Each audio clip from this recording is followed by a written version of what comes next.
Pakistan.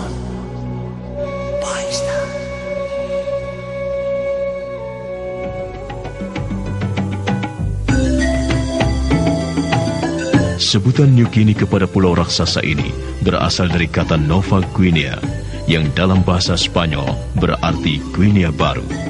Hal ini disebabkan karena para pelaut Spanyol yang pertama-tama mendarat di Pulau Papua pada tahun 1582 melihat adanya kemiripan pantai Pulau Papua dengan pantai Guinea, sebuah negara di Afrika. Negeri Papua sangat terkenal akan kekayaan alamnya, dari emas cair, minyak tanah, nikel, hingga kulit pohon masoi, dan lain-lain. Kekayaan alam ini mengundang penancapan peradaban kapitalisme besar-besaran oleh para pelaut Eropa, khususnya Belanda. Penancapan peradaban kapitalisme ini merupakan sumber konflik di tanah Papua di kemudian hari.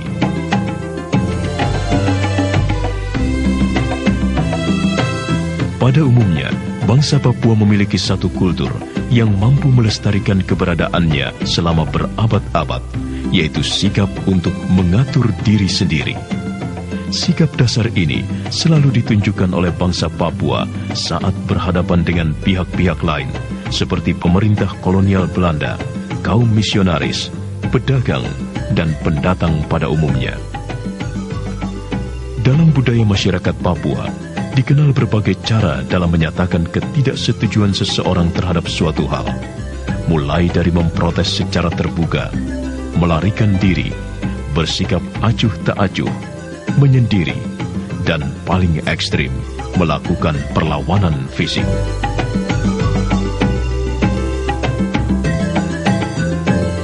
Pada tahun 1920, Hindia Belanda sudah berhasil mempersatukan teritorium di Pulau Papua. Keterlibatan PBB di Irian Barat dimulai pada tahun 1949 melalui pembentukan Komisi PBB untuk Indonesia.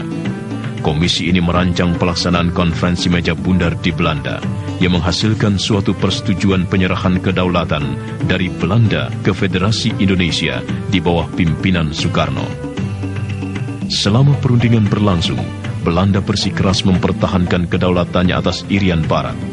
Sebaliknya, Jakarta mengklaim bahwa Irian Barat adalah bagian integral dari Hindia Timur Belanda, dan karena itu harus menjadi bagian dari Indonesia. Ketika persengketaan tentang Papua semakin sengit, pada tanggal 1 Desember 1961, pemerintah Belanda menyetujui pendeklarasian kemerdekaan Papua di Hollandia, kini Jayapura, seperti yang telah dinyatakan dalam New Guinea Rad.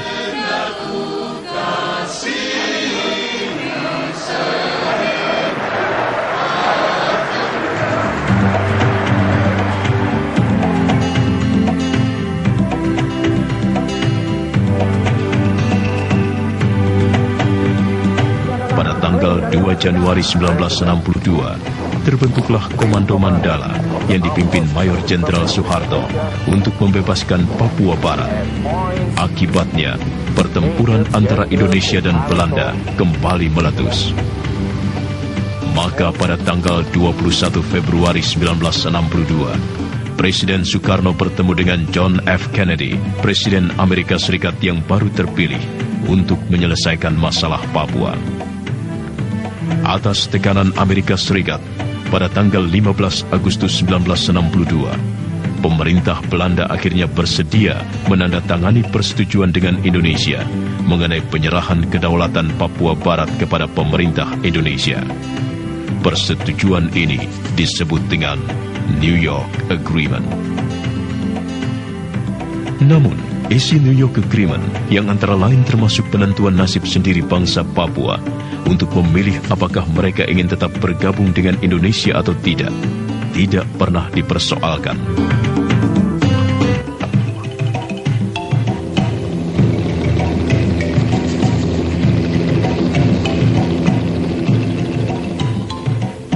Pada bulan Agustus 1968, suatu tim PBB kembali ke tanah Papua yang telah diberi nama Irian Barat untuk membantu memberi pendapat dan terlibat dalam kegiatan penentuan nasib sendiri rakyat Papua.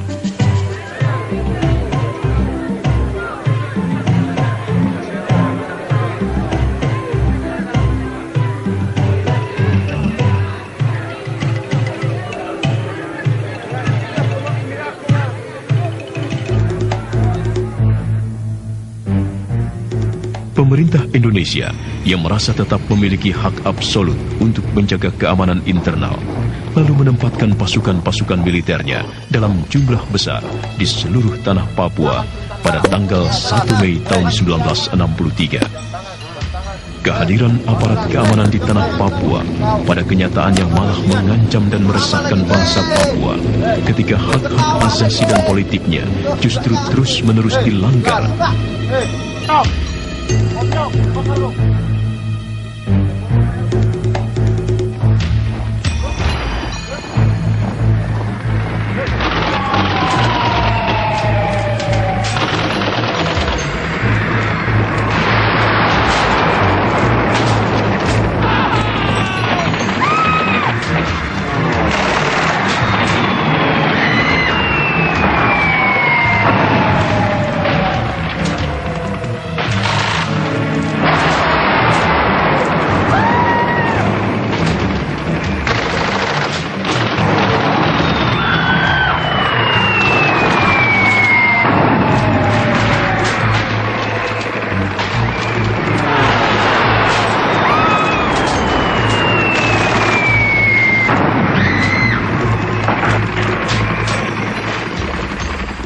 Gejolak pemisahan diri yang sebelumnya memang sudah berkembang pada sebagian masyarakat Papua atau yang disebut Organisasi Papua Merdeka atau OPM semakin lama semakin meluas dan diikuti oleh demonstrasi-demonstrasi kaum nasionalis.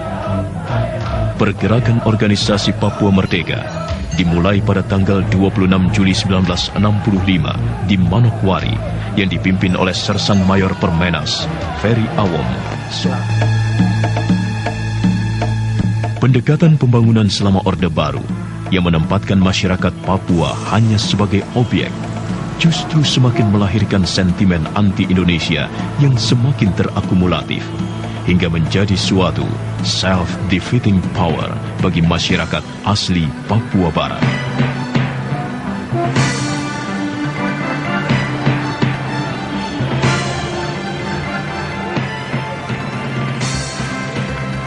Akibatnya, rasa kehilangan harkat dan martabat masyarakat Papua sebagai manusia di tanahnya sendiri terasa semakin mengental, sehingga gejolak untuk memisahkan diri dari Negara Kesatuan Republik Indonesia terus meningkat tajam.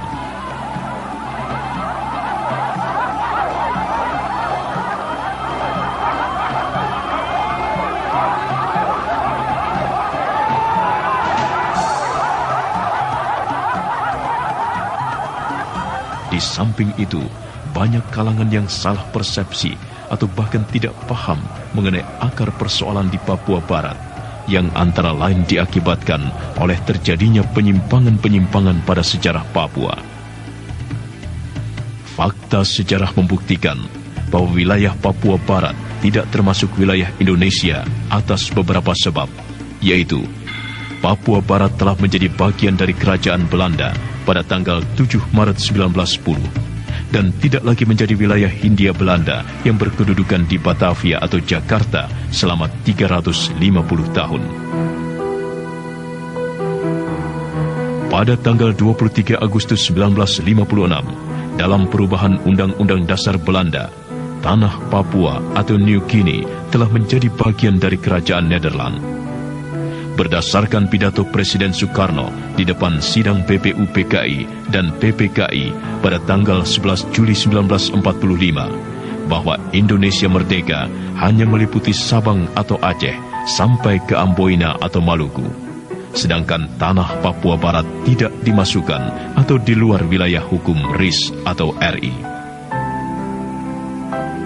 Bahkan dalam sidang-sidang tersebut, dengan tegas, Dr. Muhammad Hatta mengatakan, kemerdekaan RI hanya untuk rumpun bangsa Melayu, tetapi rumpun Melanesia tidak termasuk dengan alasan bahwa orang Papua masih terbelakang atau tertinggal. Biarlah nanti kemudian orang Papua menentukan nasibnya sendiri atau merdeka. Presiden terpilih Abdurrahman Wahid kemudian membuka wacana baru, yaitu dengan mengizinkan pengibaran bendera bintang kejora pada peringatan Hari Kemerdekaan Papua pada tanggal 1 Desember 1999.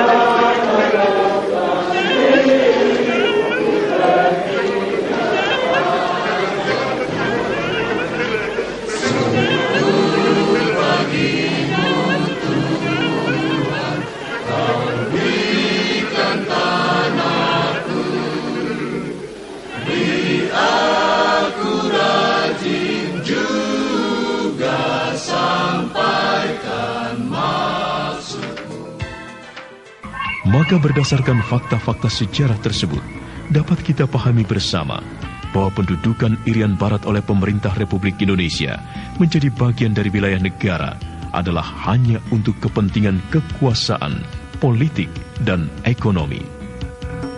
Orang Papua bahkan tidak pernah terlibat dan dilibatkan pada masa-masa awal perjuangan dan persengketaan bangsa serta perumusan perjanjian politik.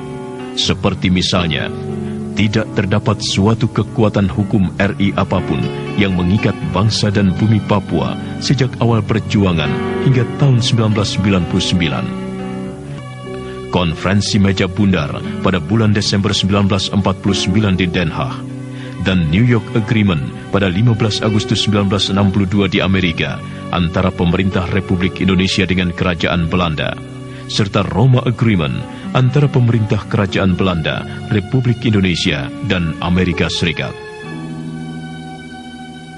Penolakan bangsa Papua terhadap pemerintah RI telah dimulai pada tahun 1951 dalam sikap pernyataan yang terdiri dari 16 pasal yang ditandatangani oleh para tokoh dan pemimpin Papua jauh sebelum terjadi pepera. Rakyat Papua bahkan secara konstitusional telah mendirikan negara merdeka pada tanggal 1 Desember 1961 di Hollandia, kini Jayapura, yang dilengkapi dengan kelengkapan alat kenegaraan Papua Barat.